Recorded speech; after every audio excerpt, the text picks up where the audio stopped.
résumer ça, donc c'est toujours Modidou, donc membre du collectif pour la défense des intérêts de Djilakh. Donc je voulais donc revenir donc sur le titre foncier de Babacar Ngom et les problèmes donc que la population de Djilakh a avec donc lui.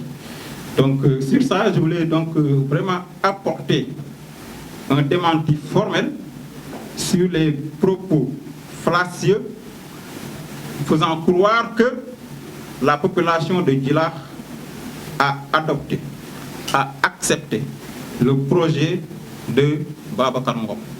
Nous disons aujourd'hui que c'est archi faux. Ce qui s'est réellement passé et que donc la société Sedima a eu un projet à Djilakh en 2012. Pour réaliser ce projet, donc il avait besoin d'une assiette foncière de 500 hectares.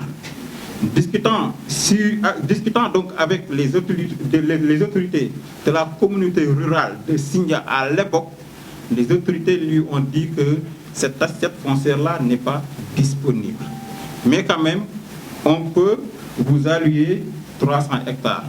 Sur ce, ils se sont tombés d'accord et se sont déplacés sur le lieu pour discuter avec la population de Djilakh. Maintenant, la population de Djilakh n'a pas approuvé donc une délibération de 300 hectares. Pourquoi? Parce que le projet que Babacar Ngom avait, c'est de délocaliser l'usine de la Sedima à Djilakh.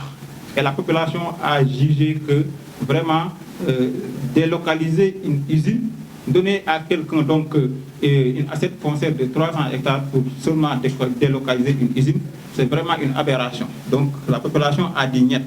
Donc ils sont partis, revenus une deuxième fois, puis une troisième fois, et la population a refusé. Maintenant, le conseil rural à l'époque s'est réuni avec les autorités locales pour faire un forcing. C'est ce qui s'est passé. Il s'agit vraiment d'un forcing pour faire passer le projet, imposer le projet donc à la population de Djilakh. C'est ce qui s'est passé. Et donc on dit ici, on n'a jamais accepté un projet de Babacar Ngom.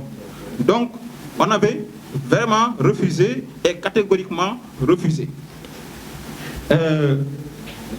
Autre chose, c'est vraiment de dire que aujourd'hui, donc, par rapport à ces 300 hectares, c'est vraiment ce qui a été dit. Maintenant, je voulais aussi apporter un démenti formel par rapport donc à des propos faisant croire que le site en question n'était pas utilisé et que donc c'était donc une forêt. Ça c'est faux et archi faux. À l'époque, je vous dis ici qu'il y avait 40 paysans qui exploitaient des terres sur ces 300 hectares. Deuxièmement, il y avait une partie réservée à l'élevage. Vous savez que donc nous, on est des paysans et des éleveurs et on a besoin quand même d'une zone de pâturage. Donc, c'est ces deux zones-là qui existaient. Donc, c'était très utile pour la population de Djilakh. Donc, il ne faut pas faire croire aux gens que, bon, il y avait, donc, sur ces 300 hectares-là, ces 300 hectares n'étaient pas utilisés, donc personne ne les fréquentait. C'est comme si c'était une forêt classée que personne ne fréquentait, quoi. C'est pas ça. Il ne s'agit pas de ça. Donc, ces 300 hectares-là étaient utiles à la population de Djilakh.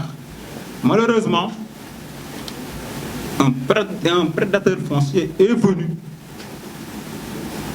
Le communauté rurale de l'époque a donc comploté avec lui pour prendre ses terres à Djilakh.